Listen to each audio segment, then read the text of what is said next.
অবৈধ অভিবাসীদের হাত পা বাঁধার ভিডিও প্রকাশ করল যুক্তরাষ্ট্র।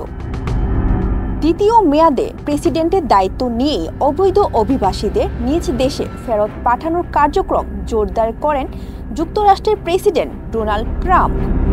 এরপর তাদের পূর্ণ গতিতে ফেরত পাঠানোর কাজ শুরু করে মার্কিন প্রশাসন। তবে সবাইকে অবাক করেছে এসব অভিবাসীদের শিকলে হাত পা বেঁধে এরপর বিমানে তুলে নিজ দেশে পাঠানো হচ্ছে।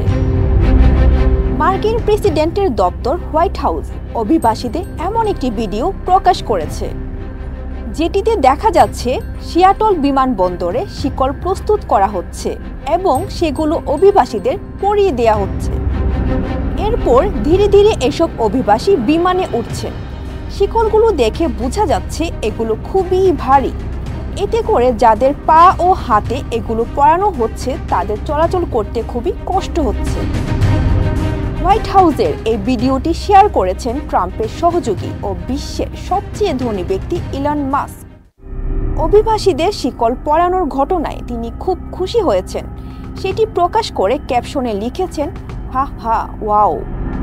ইলন মাস্ক এমন শিরোনাম দেয়ায় অনেকে ক্ষুব্ধ হয়েছেন। নেটিজেনরা বলছেন তার এমন প্রতিক্রিয়া জঘন্য এবং অমানবিক। বৈধ অভিবাসীদের শিকল পরানোর ঘটনায় সবচেয়ে বেশি সমালোচনা করেছেন ভারতের রাজনীতিবিদরা। তাদের দেশের নাগরিকদের এমনভাবে হাত পা বেঁধে ফেরত পাঠিয়েছে যুক্তরাষ্ট্র। এছাড়া গুয়েতেমালা, পাকিস্তান, আফগানিস্তান এবং চীনেরও অসংখ্য অভিবাসীকে ফেরত পাঠিয়েছে দেশটি। ভারতীয়দের সঙ্গে এমন আচরণ করায় দেশটির বেশিরভাগ মানুষ ক্ষিপ্ত হয়েছিলেন।